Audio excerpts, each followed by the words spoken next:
আসসালামু আলাইকুম, তোমাদের সকলকে স্বাগতম। আমি মোহাম্মদ শহীদুল ইসলাম। আমি শহীদ সোহরাওয়ার্দী মেডিকেল কলেজে এখন তৃতীয় বর্ষে MBBS-এ আছি।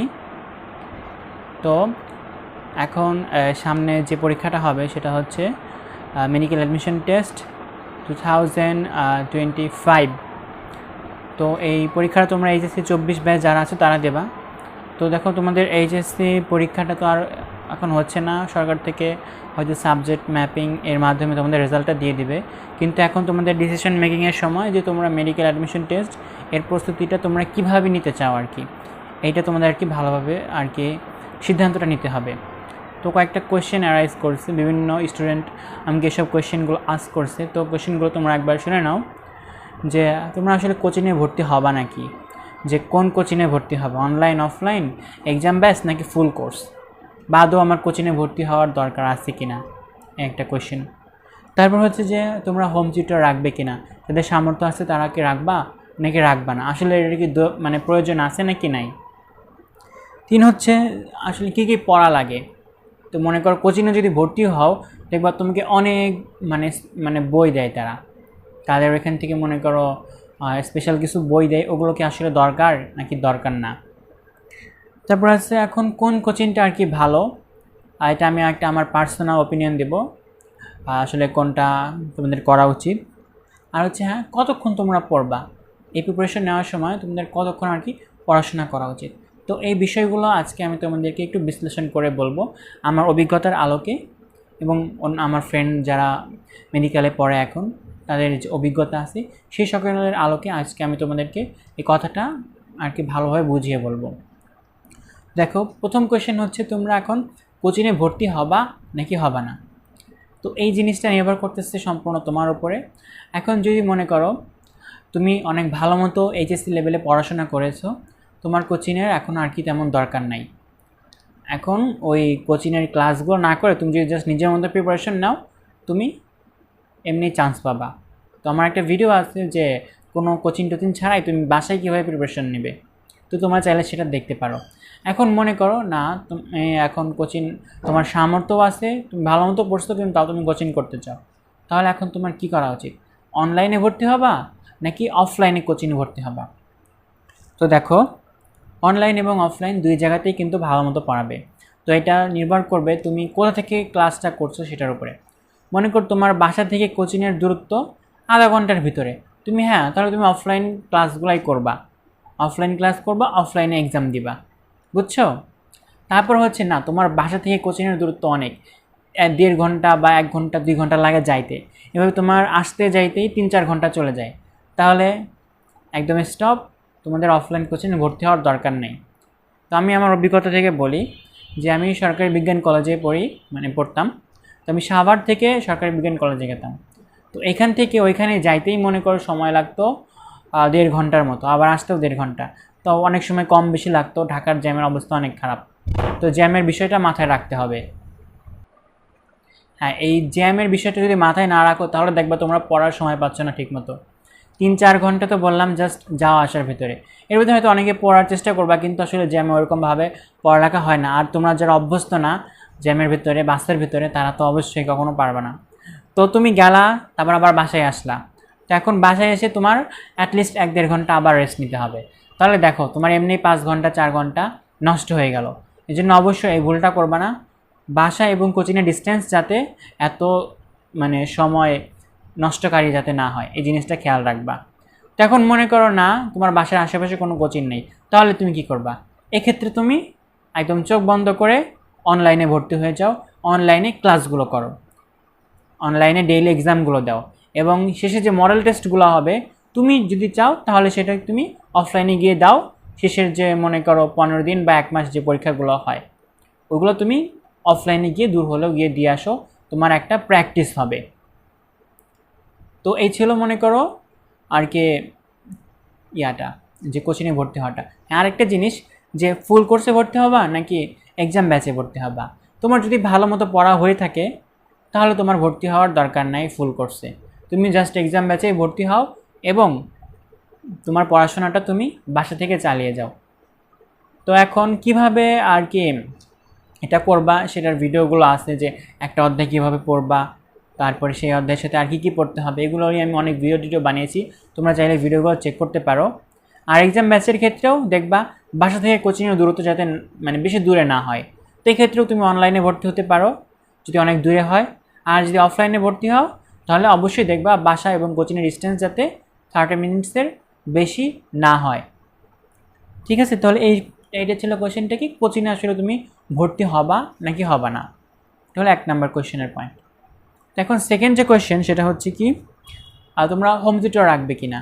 হোম টিউটর মানে কি, তুমি বাসায় একটা মেডিকেলের ভাইয়া রাখলা যে তোমাকে আর কি পড়াশোনাটা হেল্প করবে, বিভিন্ন ট্রিক্স শেখাবে, তারপর আর কি তিনি কীভাবে প্রিপারেশন নিয়েছিল সেই আলোকে তোমাকে একটা ভালো গাইডলাইন দেবে, কিন্তু পড়া কিন্তু তোমাকেই পড়তে হবে, সে কিন্তু তোমাকে ডিটেলসে পড়াবে না।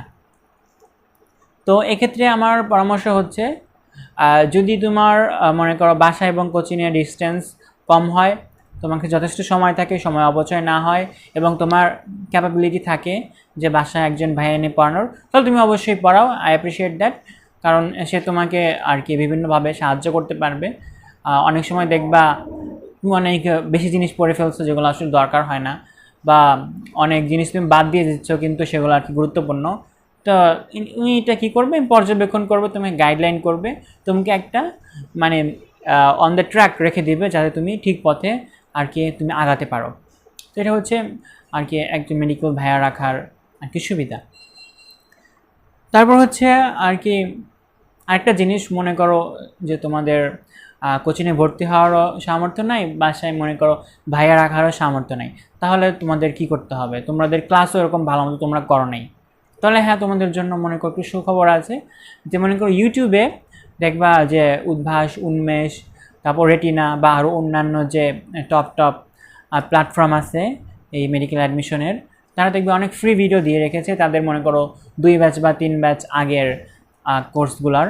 তো তোমরা সার্চ করে করে এসব ফ্রি ভিডিওগুলো থেকে পড়ে একটা ইনফরমেশন বা গাইডলাইন নিয়ে তোমরা সেই চ্যাপ্টারটা শেষ করে ফেলবা। যেমন মনে করো মেডিকোর কি আছে, জ্যোতির্বিজ্ঞানের যে চ্যাপ্টারটা আছে, একজন ভাইয়া অনেক ভালো মতো সেটা পড়িয়েছেন, তো আমি হয়তো সেই ক্লাসটা করেছিলাম। তো হ্যাঁ, উনি 2 ঘন্টার মতো মনে হয় একটা ক্লাস নিয়েছিল, ওই ক্লাসটা করে কিন্তু ভালোই হয়েছিল, কিন্তু আমি কিন্তু ওই এক্সট্রা করে কোনো মেডিকেল অ্যাডমিশনের ওই কোর্স কিন্তু আর করি নাই। আমার মনে করো যে পূর্বের যে স্টাডি ছিল সেইগুলো আর হচ্ছে নিজের পড়াশোনার মাধ্যমে আর কি কিন্তু হয়ে গেছে। আর ফ্রি আমি বিভিন্ন যে সোর্সগুলো আছে যেগুলো বললাম ইউটিউবে অনেক পাবা, ইউটিউবে দেখবা উদ্ভাস, উন্মেষে, তারপরে এদের কি আছে ইংলিশ কোর্স, জিকে কোর্স, এগুলোর ভিডিওগুলো ফ্রিলি দেওয়া আছে, হয়তো কয়েক বছর আগে, কিন্তু অসুবিধা নেই কারণ ইংলিশ তো আর চেঞ্জ হয় না। আর জিকের যে মেন জিনিসগুলো মনে করো ইতিহাস তো আর চেঞ্জ হয় না, তো তুমি সেগুলো করবা। আর নিউ ইনফরমেশনের জন্য কি করবা, সেটার জন্য তোমাকে ওই মানে শেষের দিকে যে ক্লাসগুলো হয় বিভিন্ন মনে করো যে প্ল্যাটফর্মগুলোতে, এডুকেশনাল প্ল্যাটফর্মগুলোতে, সেগুলোই তুমি আর কি একটু খেয়াল রাখবা, তাহলে আর কি ওই ক্লাসগুলো করলেই হয়ে যাবে, আর তো টেনশন করার দরকার নেই। তো সেটা কারেন্ট অ্যাফেয়ার্স তো আছেই। তারপরে কোয়েশ্চেনটা মনে করো হচ্ছে যে আসলে কী পড়া লাগবে।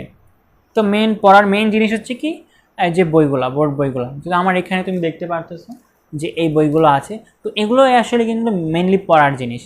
তো মনে করো তুমি বোটানির জন্য আবুল হাসান স্যারের বই, তারপরে জুলজির জন্য কাজী আজমল স্যারের বই, এই 2টা মেইন বই ভালো মতো পড়বা, এবং তার পাশাপাশি কী করবা, অন্যান্য যে রাইটার আছে তাদের বইয়ের মনে করো যে অনুশীলনের এমসিকিউ আছে সেগুলো পড়বা।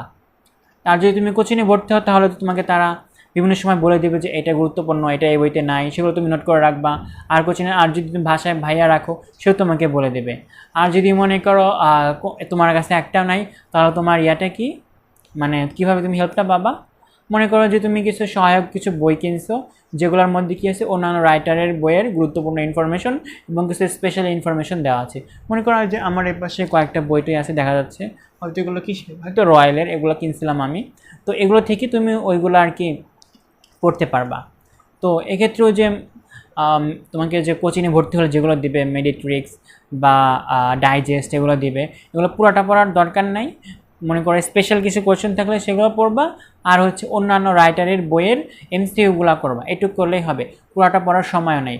কারণ মনে করো তোমার একটা চ্যাপ্টার নেবে বা একদিনে 2টা চ্যাপ্টার দিছে, তোমার পুরোটা পড়তেই মনে করো অনেক সময় চলে যাবে।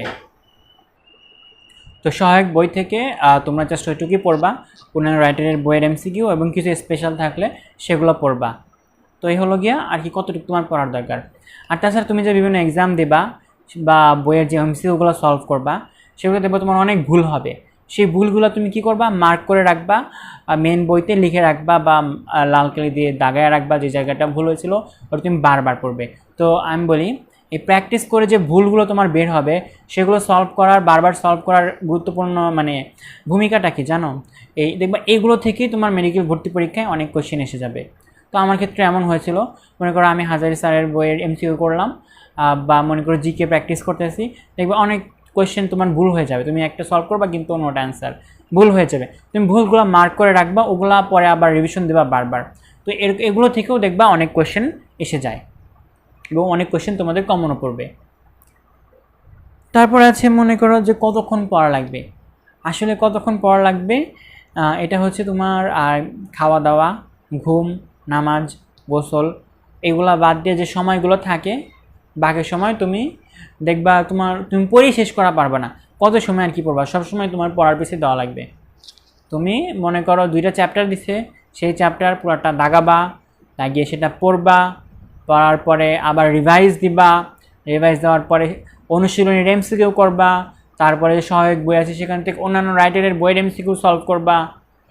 এগুলো করতে করতেই দেখবা তোমার প্রিপারেশন নেওয়ার টাইম শেষ। তারপর আবার এক্সাম দিবা, সেই এক্সামের ভুলগুলো সলভ করবা, দেখবো তোমার টাইম এমনিই শেষ, তুমি টাইমই কুলাইতে পারতেছো না। তাহলে দেখবে তোমার পুরোটার সময় পড়ার পিছিয়ে যাবে যদি ভালো মতো পড়ো। আর যদি আবল তাবল পড়ো তাহলে তো মনে করো তাহলে কিন্তু হবে না। তাহলে পড়াটা কেমন হবে, তোমার খাওয়া দাওয়া, গোসল, নামাজ মানে ইম্পর্টেন্ট কাজগুলো বাদে যে সময় থাকবে সেই সময়গুলো আর কি তোমরা কাজে লাগাও। মনে করো আমরা অনেকেই ড্রামা, টিভি সিরিজ এগুলো অনেক দেখতে পছন্দ করি, তো আমিও এটা অনেক পছন্দ করতাম। কিন্তু যে 3-4 মাস ছিল সেই সময় কিন্তু আমি এগুলো একদম বন্ধ করে দিয়েছিলাম, কারণ আমি পড়ে তো টাইমই পাই নাই, আমি ওগুলো আর দেখবো কখন। তো পড়ার প্রতি তোমরা ভালো মতো ফোকাস দিও। তারপর হচ্ছে আর কি কোন কোচিং ভালো, এটা হচ্ছে মেন কোয়েশ্চেন যে তোমরা কোন কোচিংয়ে ভর্তি হবা।